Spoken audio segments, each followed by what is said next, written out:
Ce matin, on a décidé d'y aller dans un sujet qui est la prospection, parce qu'on n'en parle pas toujours, bien évidemment. On revient de différentes façons. La dernière fois, on a parlé d'opportunisme.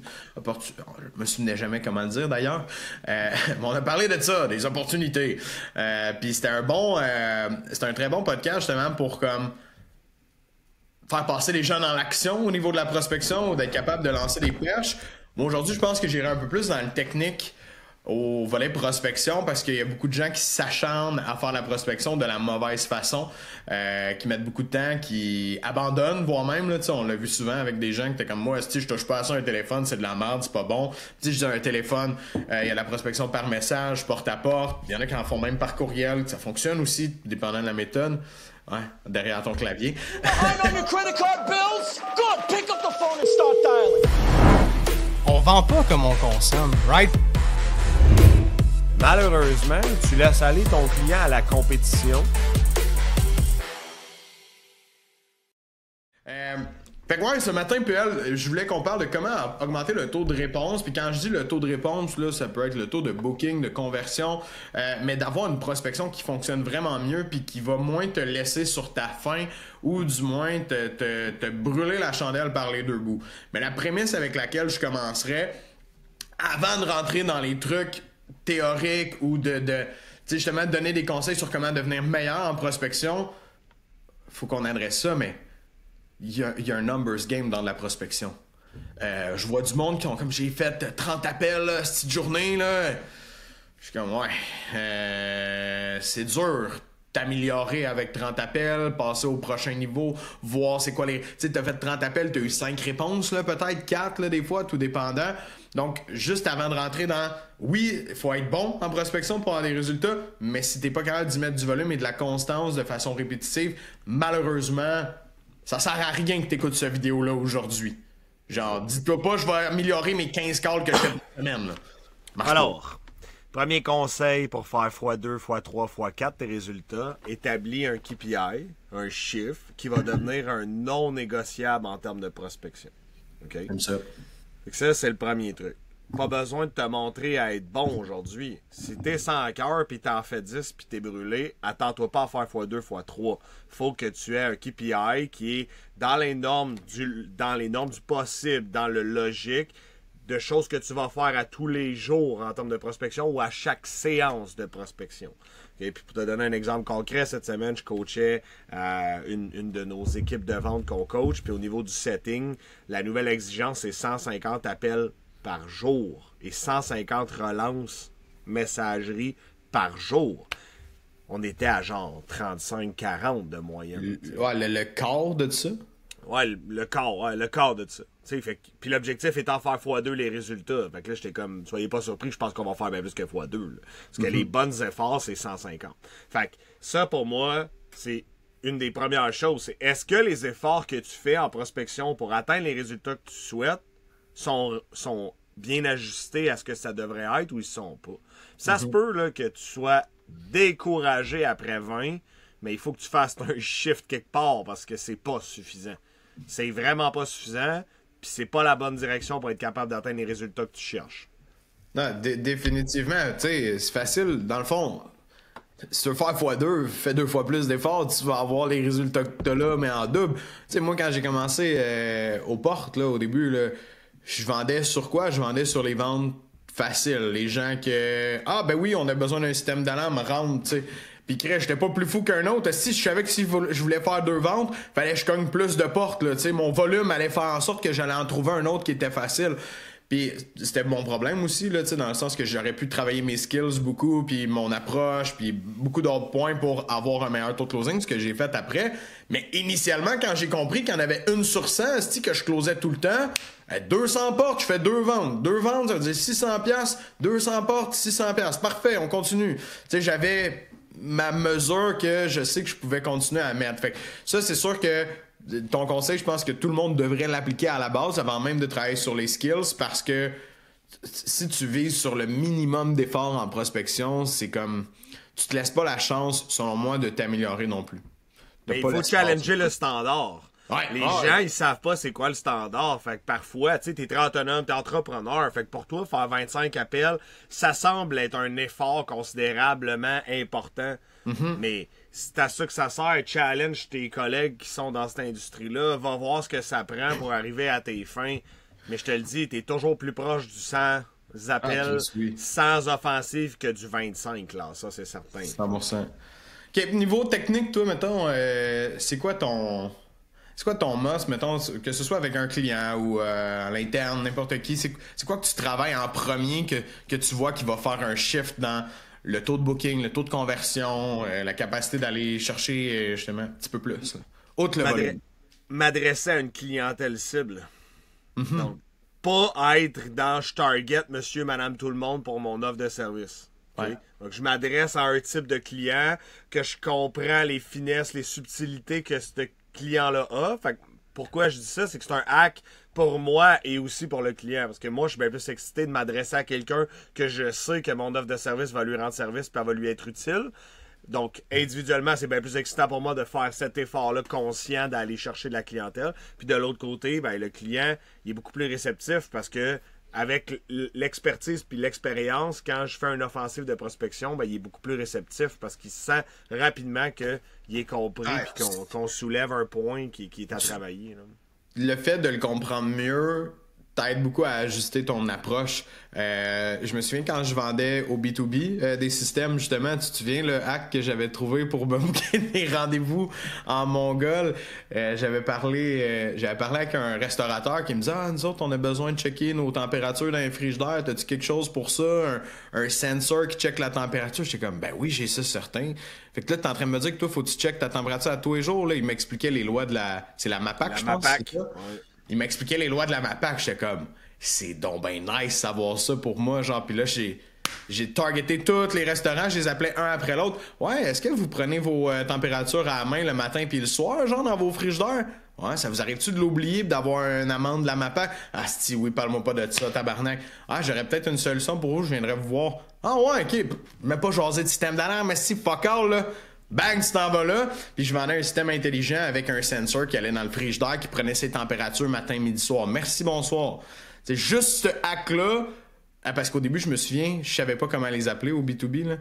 Genre, ah non, mais j'étais habitué au B2C. Fait que, on dirait que j'avais mon approche B2C que j'essayais de convertir pour le B2B. Puis ça allait vraiment pas bien. Puis quand j'ai compris le pain point des restaurateurs, ben, c'est qui le cave? Je vais juste appeler des restaurateurs, là.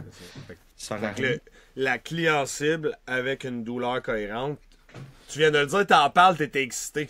On a senti ton non-verbal, t'étais excité, t'en rappellerais là. C'est exactement pour ça que j'étais excité. Parce que quelque chose que je sais que je peux en vendre, puis je peux trigger une émotion, une douleur de façon quand même forte à chaque fois que j'appelle, sachant que je vais pas faire... Tu sais, je pense que les gens où ce qui se découragent en prospection, c'est qu'ils ont l'impression de donner des coups d'épée dans l'eau, puis de faire ah, lui a vraiment pas besoin. Puis c'est vrai que c'est décourageant, de donner des coups d'épée dans l'eau à toutes les fois. Tu finis par te brûler les épaules, en tout cas. Mais à la fin, je trouve ça excitant parce que oui, je reprendrais le téléphone direct là.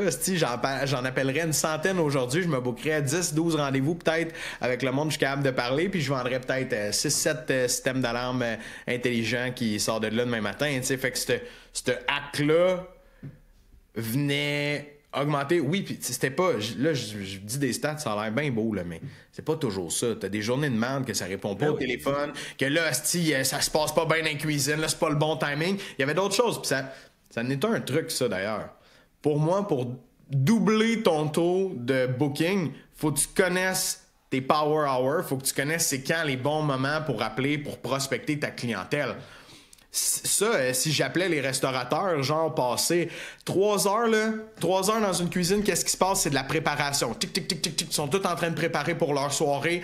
Là, les serveurs se rendent, c'est plus le temps de penser à ça.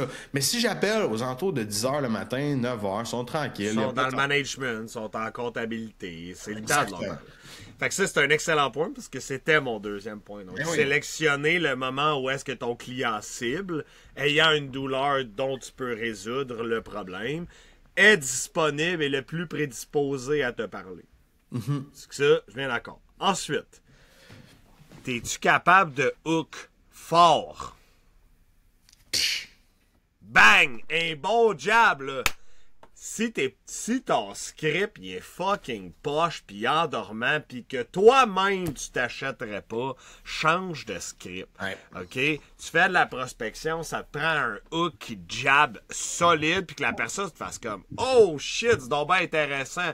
C'est un crème. Sinon, c'est normal là, que tu trouves ça poche. Pis souvent, là, ça là, c'est la question qui tue là, quand je rencontre des gens pis je suis comme toi là, tu t'achèterais-tu pour ton produit pis ton service? Pis quand le monde m'avoue qu'ils s'achèteraient pas eux, j'étais comme, on a un asti de montagne à monter, là. Parce que live up, ton énergie, ton mindset est décalissé. Toi-même, tu trouves que ce que tu fais, c'est de la merde. Fait qu'honnêtement, avoir un hook qui est excitant pour le client et pour toi, pis qui te donne envie de le pitcher, c'est un bon hack pour augmenter tes résultats de façon importante, là. Ouais, puis je fais une parallèle ici avec le marketing, parce que là, je suis là-dedans beaucoup ces temps-ci, mais en marketing, des fois, on a l'impression qu'on a quelque chose de super bon entre les mains aussi. On est comme, ah, si ça, c'est vraiment bon. Là, tu l'essayes, fuck, ça marche pas. Fait que faut pas avoir peur d'être difficile envers nous-mêmes puis d'aller tester. Si tu le trouves bon, là, ton hook, ton script, t'es quand ça, c'est bon, si je suis sûr que c'est bon. Là, tu le testes puis ça marche pas.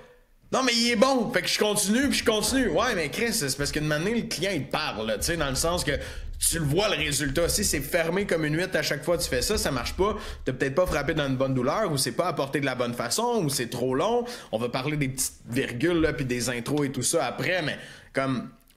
Effectivement, faut que tu sois excité par ton hook, mais je rajoute, parce que moi, des fois, je suis excité par des pubs que j'écris, puis là, après ça, je check, je fais comme... Ouais, je vais pas performer, celle-là. Mais c'est part of the game, tu sais. Fait que je pense que le hook dans le script, on doit être très difficile envers nous-mêmes, puis on doit essayer toujours de se moderniser. Des fois, tu vas tomber sur un coup de circuit, puis ça va tellement bien marcher, et tu vas rouler sur celle-là forever. Okay. Mais tant que tu te dis, il y a encore espace à amélioration, continue à essayer de trouver des façons de l'apporter, de changer la sémantique des mots, de changer des fois ta tonalité, comment tu l'approches. Ça, c'est des trucs que je trouve ça super important de le faire parce que des fois, les gens, ça, c'est le problème. Mais des fois, hey Nick, fais-moi un script, là. J'aime ça faire des scripts, je suis bon à faire ça. Mais là, je fais le script, là, la personne est comme, ouais, j'essaie ton script, ça bouge pas. Je suis comme, ben, c'est quoi la réponse du client? Ouais, je sais pas, je suis comme, mais Chris, faut que tu m'en parles, tu sais, si t'as pas l'impression que ça ressort pis que ça hook, on va aller voir où est-ce que ça jive pis je vais l'améliorer. Je suis pas un magicien, je le fais pas, fait que je peux pas avoir le feedback du client, tu sais, fait que ce bout-là, pour moi, des fois, les gens ont tendance à juste prendre le script. Okay. Et ça, c'est pour ça que souvent, quand quelqu'un me demande un script, je suis comme, va faire un ébauche, puis ensuite, on va le travailler, parce que l'appropriation du script est plus importante que le script en tant que tel. Tellement. Puis on avait reçu Ludwig Lapelle sur le podcast, qui, je me souviens, nous avait expliqué que pour rire, il changeait des phrases dans son script qui avaient ni queue ni tête. Fait qu'il faisait son script, puis comme, le jambon était bon dimanche, puis il continuait son script. Puis ça, ce que ça veut dire, c'est que le client, il va porter une attention au hook, puis au point vraiment spécifique. Il va pas porter attention à l'entièreté puis à la totalité du script. Puis comment tu le deliver. C'est ça, à comment tu vas le deliver, c'est quoi ton énergie. Puis ça m'amène à mon point suivant, c'est comme, es-tu capable de piquer la curiosité du client? Tu sais, parce que c'est une autre chose que je fais. Moi, j'analyse comment les gens s'expriment. Le non-verbal, la sémantique des mots, pour moi, c'est une très grosse proportion du succès en prospection, là. Tu sais, je veux dire, si tu parles comme un esti d'AI ou un robot, tu me donnes pas envie de t'acheter. Genre, tu peux-tu être excité au téléphone? Je le sais, là, c'est peut-être pas facile. Comment je fais pour te brasser les puces, là, pour que quand tu vas pogner le téléphone, la personne au bout de la ligne fasse comme tabarnouche, tu sais. C'est la première affaire que je fais quand j'évalue nos gens à l'interne. Je suis comme, hey, ton appel, là, poche en esti, t'étais endormant, mon gars, y a personne qui a envie de t'acheter, là, va prendre une douche, va faire des push-ups, faites quoi? Esti, mais c'est endormant, y a personne qui va vouloir t'acheter. Au pire, fais-toi des séquences de 15 minutes, arrête, va faire de quoi, reviens, mais grind pas comme... Fait que, t'es-tu capable de piquer la curiosité avec ton énergie, OK? Ou bien t'es un cold caller estique de l'Afrique du Nord qui appelle, oui bonjour, c'est le plus important. C'est le plus important ce que tu nommes là, je pense. Ben, en tout cas, du moins pour les gens qui sont téléphone face à face, c'est le plus important. Puis ça se duplique quand on fait la prospection par message ou par courriel par des gens qui font des astis de copier-coller d'un texte préécrit, qui a pas de volet humain là-dedans, qui considère pas l'autre de l'autre côté. On le sent tellement. Fait que sais, des fois, le monde, ils disent, moi, là, si le monde qui m'appelle au cold call, je réponds jamais à ça. Mais ce monde-là, il envoie des paragraphes longs même assis sur Messenger parce qu'ils ont vu ça quelque part, que c'était une bonne affaire. Chris, tu fais le même principe que le vendeur de balayeurs qui te délivre un script plate en 30 secondes. Quand tu fais ton copier-coller dans Messenger ou LinkedIn ou peu importe, t'as pas de saveur. T'as zéro saveur en faisant ça. Puis les gens aiment ça. Autant qu'ils aiment pas ça se faire cold call, prospecter, peu importe. Mais ils aiment ça un humain qui est intéressant ou aussi qui voit qu'il y a de l'énergie, il y a quelque chose. Piquer la curiosité, j'aime bien le mot que tu as dit pour ça. Puis, tu sais, faut pas oublier aussi que aussitôt que je fais une approche de prospection puis que le client s'ouvre, je tombe dans un échange bidirectionnel. À un moment donné, il faut que tu décroches de ton objectif ultime de booker le rendez-vous. OK? Là, ça peut paraître contre-intuitif ce que je vais dire, mais si ton seul objectif, c'est de booker un rendez-vous, tu vas passer à côté d'un élément qu'on appelle la relation client, l'authenticité puis la relation bidirectionnelle. OK? Donc, si je wrap up ça simplement, c'est qu'à un moment donné, le client commence à s'ouvrir. Vous n'êtes plus d'un script de prospection, vous êtes dans un échange, dans une discussion. Et là, c'est cette discussion-là bidirectionnelle qui va bâtir un début de relation. Évidemment, l'objectif étant de booker un rendez-vous. Mais si tu fermes la porte à « Ah, ça c'est intéressant » puis que tu continues ton script pour essayer de le booker, t'échappes des points précieux en prospection. Peu importe c'est quoi le style de prospection que tu fais. Donc, il y a ça. Ouais. Et pose des fucking questions ouvertes. Pas des questions fermées. Des questions fermées, c'est oui, non, ça coupe la conversation, ça réduit le temps de cette conversation-là et ça limite la possibilité de bâtir quelque chose de plus étroit avec le client. Au-delà de ça, moi je le vois des fois, là, mais comme les gens arrivent à poser des questions ouvertes parce que c'est dans le script ou parce que c'est dans l'approche, tu sais, on leur dit poser des questions ouvertes, c'est important. Ils arrivent à poser des questions ouvertes, ils arrivent à avoir des bonnes réponses, un client qui s'ouvre. Et il passe à la prochaine question sans rien dire. Comme le client, il te parle. Ouais, moi, justement, il m'est arrivé ça par rapport à ça. Je me demandais, OK, nice. Puis, comment vous voyez telle affaire? Fait qu'il n'y a pas de considération, souvent, on dirait, de ce que l'autre personne dit quand tu parles de la communication bidirectionnelle. Tu sais, il se dit, OK, il faut que je pose ma question ouverte pour avoir une réponse de mon client, pour comprendre sa réalité. Il m'a donné la réponse, parfait, je passe à ma prochaine question, mais il manque le volet communication bidirectionnelle ici, où est-ce que, ouais, ok, puis tabarouette, ça fait-tu longtemps que ça vous est arrivé, ça? Ah, ben oui, justement, non. De s'intéresser à ce que la personne vient de te dire, c'est important dans la relation, parce que si t'es désintéressé puis t'es juste intéressé à poser ta prochaine question, ça finit par se ressentir, puis les gens, justement, c'est là qu'ils ont l'impression d'être juste un bout de viande que tu veux amener en rendez-vous. Fait que quand vient le temps de demander le rendez-vous, là, ils sont comme « Comment ça qu'il me répond plus au rendez-vous? » Ben, Chris, parce que tu n'as pas répondu aux 4 phrases qu'il t'a nommées, 4 fois qu'il t'a parlé de ses enjeux, tu n'as pas répondu, tu as juste reposé une autre question. Fait que c'est une façon de te renvoyer le... Ouais, puis tu sais, c'est bien résumé ce que je voulais expliquer. Là. C'est tout à fait ça. Puis on le voit pour des gens qui font du volume de prospection, que rapidement, ça, là, cette touche-là, elle se perd. Ouais. Elle se perd parce qu'il grind tellement qu'à un moment donné, il l'échappe. Mais n'empêche que chaque potentialité de closer un prospect pour l'amener en vente, tu dois bâtir une relation sincère et authentique. Puis tout le monde doit faire ce travail-là du début à la fin. Puis s'il n'est pas là, cette communication bidirectionnelle-là, you guess what? Il va pas vouloir booker avec toi. Puis ça va finir sur un lu ou sur un... En tout cas, on va checker ça, on s'en reparle. Tu sais, je veux dire... Le client, là, tous les clients aiment ça parler. Eux, surtout. Tu poses des questions sur eux, ils vont te jaser, ils vont t'en dire. Là. C'est facile de parler de toi quand on te pose des bonnes questions. Là. C'est ça. C'est pas un interrogatoire de la police, hostie, là. Genre, écoute-le, ou écoute-les, relance-les, puis alimente la conversation. Puis après ça... Reviens dans ton script, précale, bang, bang, bang, bang, et voilà, c'est réglé. Je vois ça, tu sais, parce que des fois, les gens, quand ils font ça, c'est qu'ils voient la track qui est très linéaire. Donc, tu sais, comme, OK, ça, je pose mes questions, je m'en vais là, je book le rendez-vous. Mais il y a une façon que j'ai commencé à l'expliquer, c'est... Nous, ce qu'on fait, c'est qu'on identifie la destination. Fait qu'on met le GPS, puis on s'en va à Montréal, OK? Mais, évidemment, tu t'en vas à Montréal, tu passes par la 40, là, tu sais, je veux dire, ben, pour moi qui est à Joliette, ça dépend d'où est-ce que vous partez. Mais la réalité, c'est que, tu sais, je vais prendre mon chemin. Mais là, ici, c'est qu'on te demande pas de prendre le chemin linéaire. On te dit, asti, s'il y a un détour là, va-t'en dans le détour, tu vas revenir à Montréal. À l'heure que t'arrives, on s'en calisse un peu. Mais l'idée, c'est qu'il faut que t'ailles à Montréal quand même. La façon dont tu y vas, c'est pas grave. Tu débarques de ton char, t'arrêtes de prendre une bière, arrête de prendre une bière. C'est pas une course du plus vite qui est arrivé à Montréal. C'est juste d'arriver à Montréal, faut suivre le GPS parce que tu vas dériver puis ça va te ramener par là, tu vas dériver, ça va te ramener par là.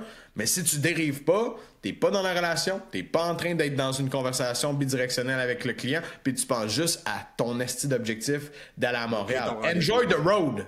Tu sais, comme... Prends un petit chemin de campagne, va voir là, les paysages, OK? C'est ça qu'on veut.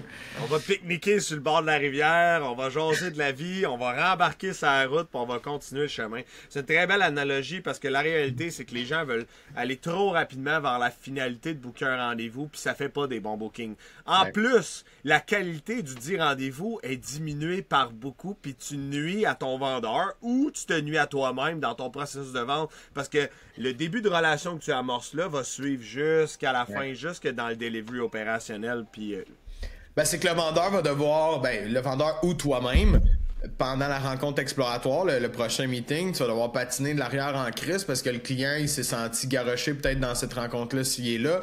Il t'a pas parlé beaucoup, il t'a pas donné d'informations, puis ça va être froid.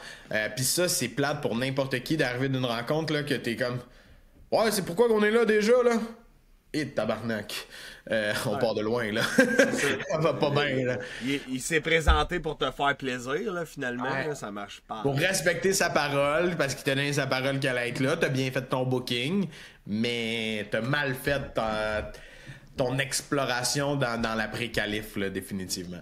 Fait que moi, en tout cas, je sais pas si t'as d'autres points précis. Moi, c'est les points vraiment les plus pertinents que j'avais en tête pour comme aider quelqu'un à vraiment augmenter son taux de réponse, son taux de conversation, aller plus loin. L'autre chose, là, c'est des petits détails banals, mais Chris, je le dis pareil parce que tout le monde fait ça.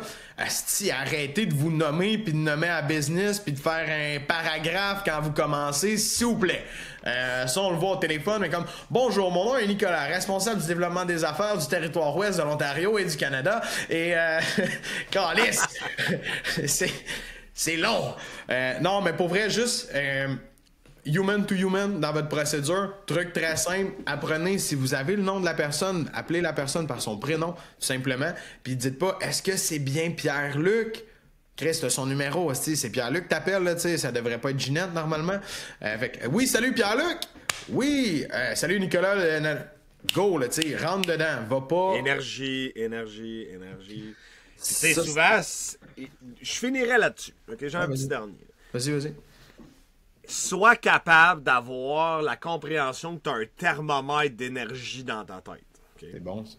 OK? Puis quand le thermomètre, là, parce que pour moi, là, en prospection, tu dois être à 150% pour avoir des résultats. Si ton baseline dans la vie de tous les jours, c'est 100%, ben, you know what? Faut monter à 150. Maintenant, là, tu commences ta prospection, le thermomètre, il baisse parce que tu t'épuises à faire ça. Parce que c'est une tâche qui est pas facile. C'est récurrent, puis c'est redondant. Donc, le pire ennemi du cold call, c'est toi-même. Sois capable de faire l'introspection que si ton thermomètre, il baisse trop, c'est le temps de prendre un break, c'est le temps d'aller prendre une marche, c'est le temps de faire des push-ups, il y a plein de choses qui peuvent être faites. Va t'entraîner, écoute de la musique, change de focus.